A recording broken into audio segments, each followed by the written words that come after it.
Salut, c'est MDR, votre rendez-vous avec les comédies françaises. Un podcast de Séance Radio, la web radio du cinéma.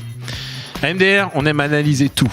On aime discuter des comédies françaises. Et aujourd'hui, on va parler de C'est tout pour moi, de Nawel Madani et Ludovic Colbeau-Justin, avec Nawel Madani. Je suis Daniel Andriev et à mes côtés, j'ai Vincent Manilev. Coucou. Et newcomer, Clotilde Bruno. Le cliffhanger de fin de saison. C'est toi. 1995, Bruxelles. À droite, c'est moi, Lila. Et ça, c'était le début des ennuis.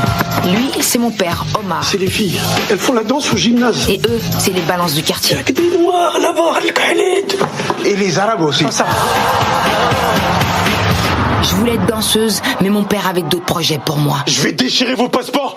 Je vais vous envoyer au bled chez ma mère. Et vous allez faire du moonwalk sur les cactus. Mais 15 ans après, j'étais toujours à fond. J'avais qu'une idée en tête, tenter ma chance à Paris.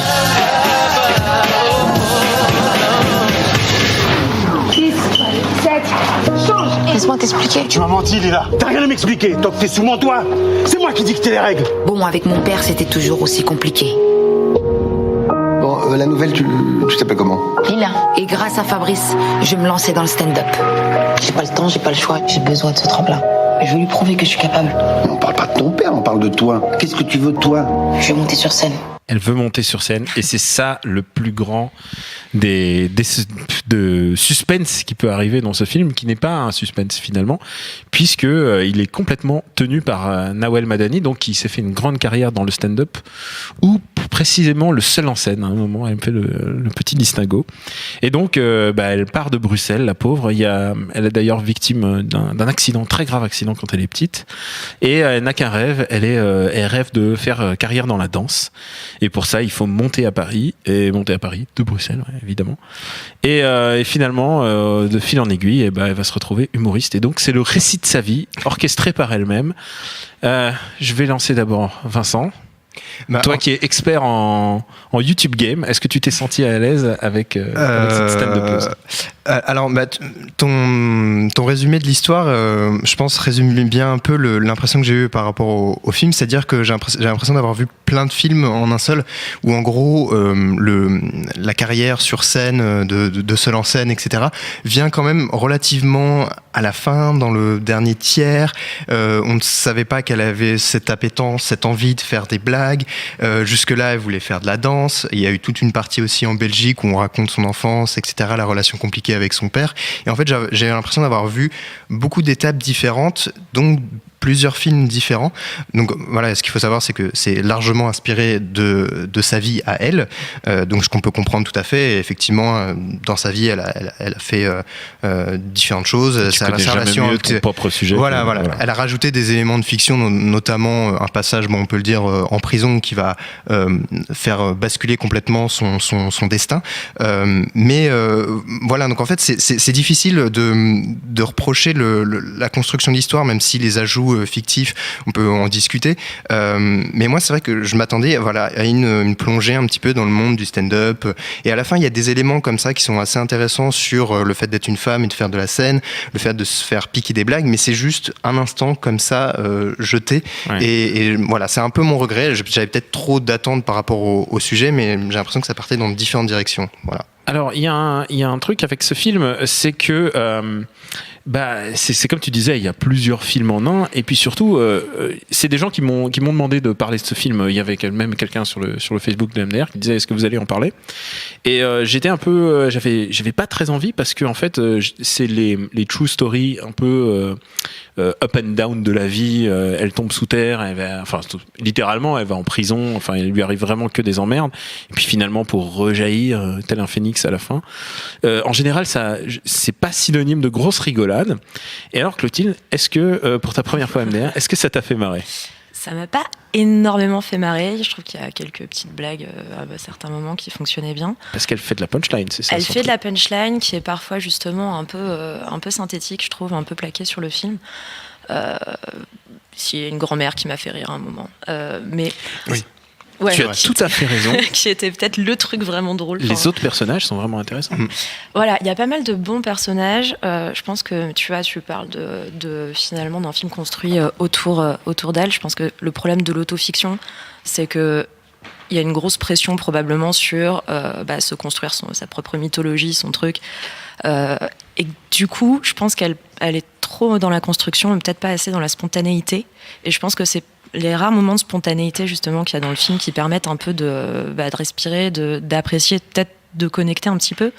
Parce que c'est ça que ça a l'air vraiment très travaillé en fait, ça a l'air presque minuté en fait. Moi, t'as des passages que j'ai trouvé justement tellement construits et visiblement scénarisés que je trouve que tu perds l'intérêt justement d'elle, de Nawal Madani, qui est quand même, qui se présente comme quelqu'un d'hyper cash, qui est en plus dans son jeu, dans plein de trucs, est assez instinctive. Et je pense que, je pense à des passages notamment au début du film où, on sent qu'elle a ses références, même quand elle parle de son film, elle va parler de Rocky, elle va parler de Flashdance, tu sens que tout ça, elle a bien intégré, mais tu sens qu'elle a très très envie surtout de s'y référer et d'être assimilée à ça. Donc à tellement vouloir plaquer la structure de son film là-dessus, je trouve qu'elle en perd un petit peu ce qui, à certains moments, fait que c'est touchant ou que ça fonctionne. Et du coup, c'est vrai, au début, je vois le film et je me dis, mais chouette, c'est un film de danse. Alors je vous dis, j'ai un kink spécial, j'adore les films de danse, les street dance. 14 000 kinks. Oui, je sais, mais celui-là, les films de danse, en fait, j'adore, quel qu'il soit, film de danse intello, même film de breakdance, ou j'ai vu Street Dance Ninja, qui est disponible gratuitement sur YouTube hier. Je peux te dire, je suis prêt à regarder n'importe qui danse, en fait, j'adore ça. Et en fait, il y en a que 2 minutes, en fait, de la danse. Il y en a très peu, et c'est même un peu décevant, et je rejoins Vincent là-dessus. Je trouve qu'il y a énormément de films dans ce film. Il y a surtout 2 films. Il y a le moment où elle nous dit, mais vraiment pendant tout le début du film, elle nous serigne qu'elle veut absolument faire ça, que c'est le but de sa vie. Et finalement, certes, il y a un passage en prison qui, de fait qu'il y a une évolution. Elle rencontre un 2e père pour pallier à l'absence ou aux emmerdes qu'elle a avec le premier. Et tout d'un coup, plus de danse. Elle oublie complètement. Elle en reparle pas après, en fait. C'est ça qui m'ennuie, c'est qu'elle monte sur scène. Ok, elle fait des blagues, etc. À la fin du film, son père lui redira, voilà, t'es là, t'as un don, c'est de faire des blagues. Et moi, je me disais, mais alors oui, elle fait des blagues, mais moi, dans mon souvenir, son don, c'était aussi qu'elle bougeait quand même super bien. Et ça disparaît comme si ça n'avait jamais existé. C'est dans la bande-annonce, c'est très bien résumé d'ailleurs. Dans la bande-annonce, on la voit bouger des bras à un moment. Il y a un casting à un moment. Et moi, je voulais juste rajouter ce que j'ai vu une interview raconter qu'à la base, son film faisait 2h10 et qu'elle avait dû le raccourcir pour coller un petit peu aux attentes. Nawal Madani Returns. Non, mais Director's Cut. Exactement. Non, mais ce que je veux dire, c'est que je pense que en fait, l'impression peut-être un peu de récit un peu précipité où sa propre vie, elle n'a pas le temps de la raconter posément, où elle le dit qu'elle a dû enlever des choses qui pour elle étaient très importantes, etc. Je pense que ça, le fait qu'elle ait dû enlever 20-30 minutes, ça condense un peu trop le sujet. Peut-être qu'on perd des choses. Moi, j'aurais adoré la voir regarder ces vidéos de Desproges ou de Coluche. Desproges, comme elle dit, la voir évoluer dans ce milieu-là et apprendre. On va s'écouter encore une. Je sais pas s'il y aura des vannes, allons-y. Mo, t'es humoriste, toi. J'essaye. À 25 ans, je quitte le Bruxelles pour Paris. Bon, t'as des idées, quelque chose, des pistes? La dernière fois, j'étais au feu rouge, il y avait un mec qui se curait le nez. Ils croient trop, ils sont tout seuls. Ok, on va reprendre les bases alors. C'est-à-dire? Le français.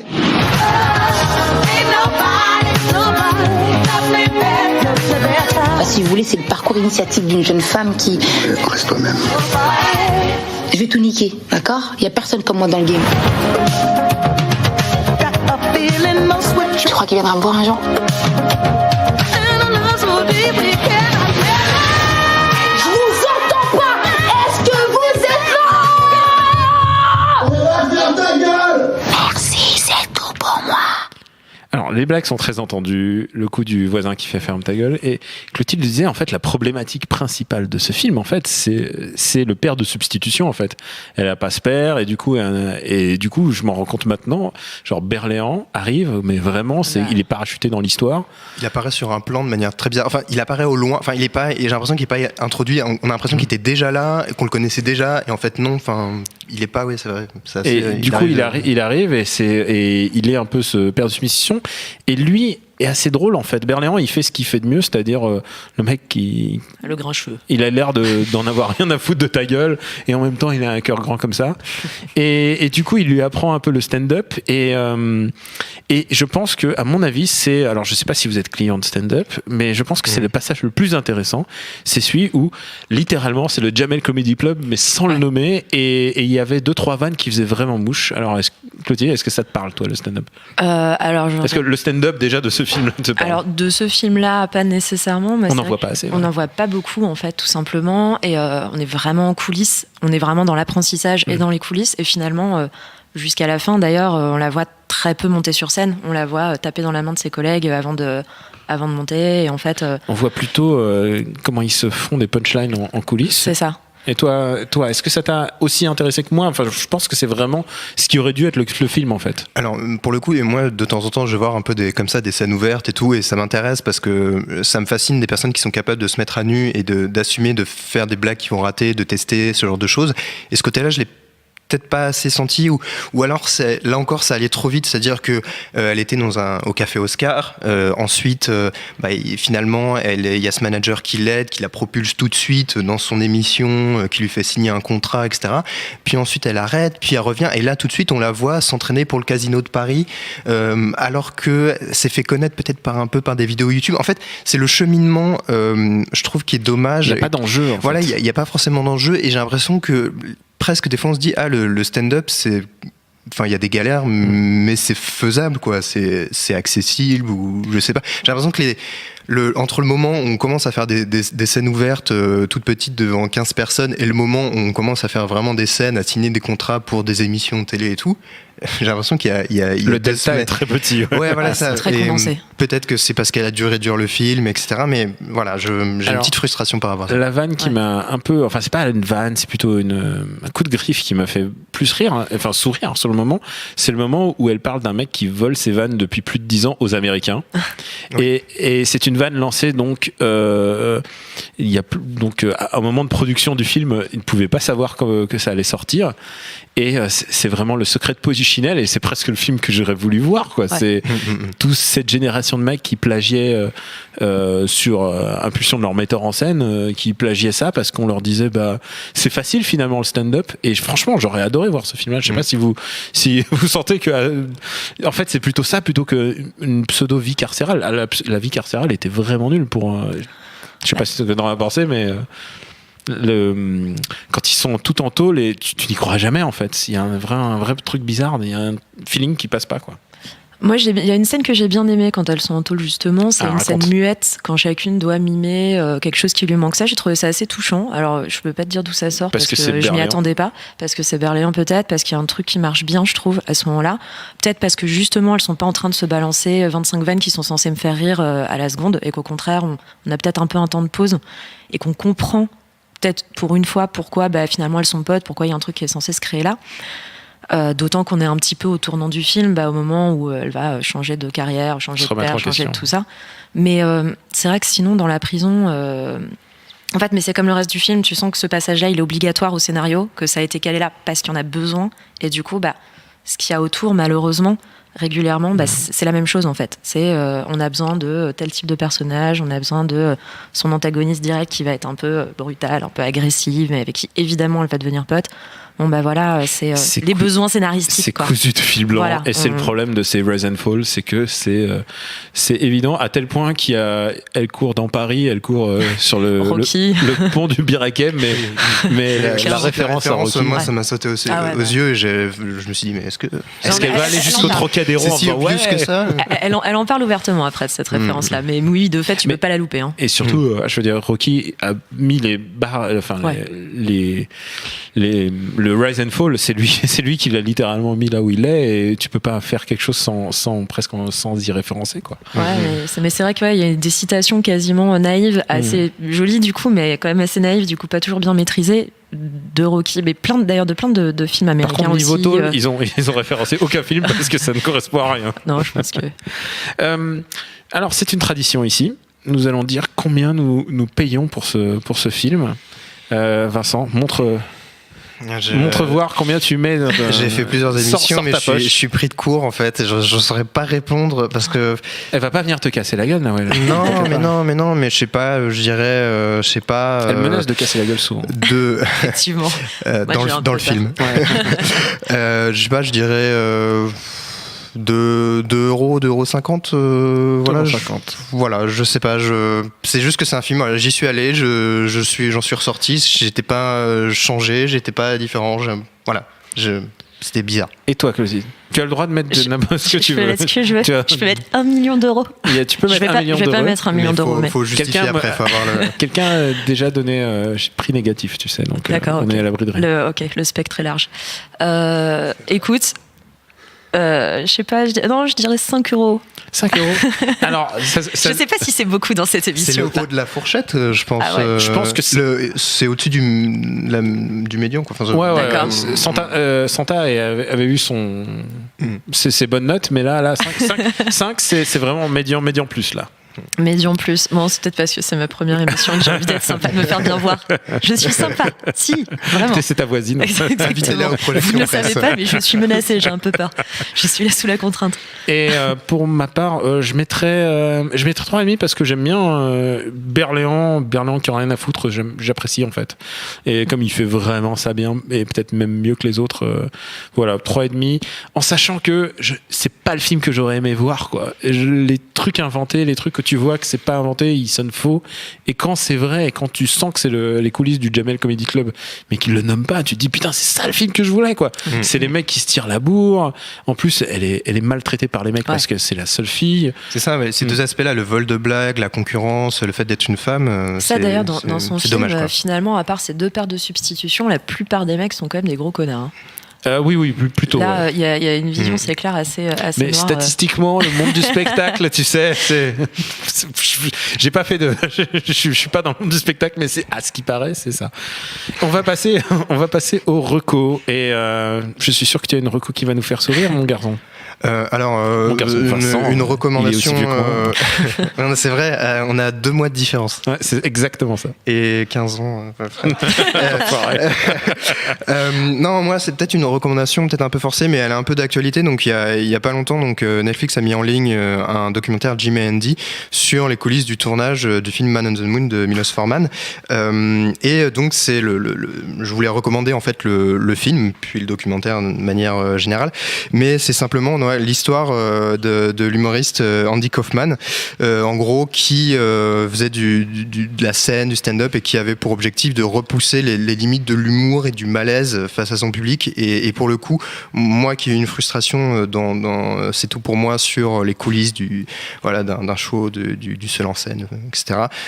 Pour le coup, là, je trouve que Man on the Moon, ça explore des choses et ça repousse les limites de l'humour sur scène, et voilà, donc je trouvais que c'était intéressant, un film donc à revoir ou à voir tout simplement. Je vais regarder, j'ai pas encore vu le docu, et on me souffle dans l'oreillette parce qu'il y a vraiment énormément de moyens ici, c'est que il y a Nociné qui a fait un extra ball dessus, donc ils en ont parlé en long, en large et en travers. Donc écoutez Vincent, c'est pas le grave. film puis le documentaire.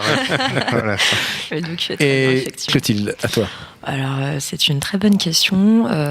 Avec toutes les citations qu'il y a dans ce film, voilà, je vais alors faire un truc, une sorte de pirouette salto arrière. Rise and Fall, Karate Kid, boum.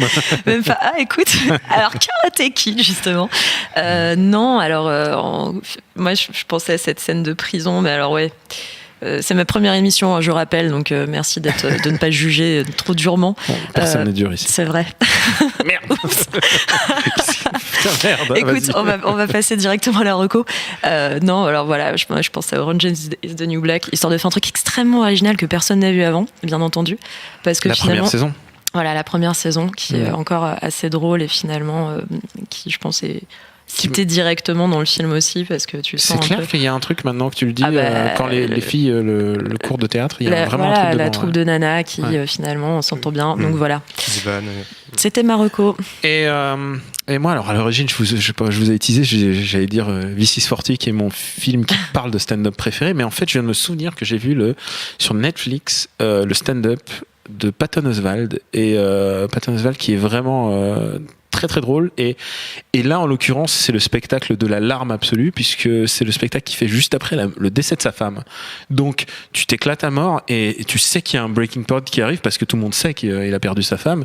Et c'est bouleversant. C'est un des plus beau stand-up que j'ai vu et c'est très dur de jongler avec plusieurs styles, avec le rire et les larmes. Je pense que c'est exactement ce que voulait faire Nawel dans ce film et qui arrive pas complètement. Et bah voilà, Patton Oswalt en 1 heure et quelques sur Netflix, il te fait ça et j'en suis encore chamboulé. C'est un de mes stand-up préférés que j'ai vu cette année. Merci à Seb, le roi de la vanne, à la technique. Pour nous retrouver, c'est MDR sur iTunes et toutes vos applis dédiées. Et même sur SoundCloud. Merci de vous abonner, de laisser des commentaires et d'en parler autour de vous. La semaine prochaine, on a rendez-vous avec une autre comédie. Alors attention les gars, c'est Star 80, la suite. Je vous vois sourire, mais oui, c'est du lourd. Et attention, restez à l'écoute de MDR puisque on vous prépare une spéciale. C'est pas un best-of parce que nous on recycle pas les trucs. On va faire le topo de l'année. Oui, j'en écris un en ce moment pour Slate et donc on va faire un vrai topo avec vous. On va reparler des comédies évidemment qui nous ont fait marrer et aussi restez avec nous parce que là c'est le moment où les gens attendent et aussi les tôles qu'on s'est mangées, les films atroces. Il y en a eu il y en a vraiment eu des atroces. Rien que d'y penser j'ai la haine. Voilà, restez à l'écoute. Bientôt le best-of de 2017. C'est pour vous. À très bientôt.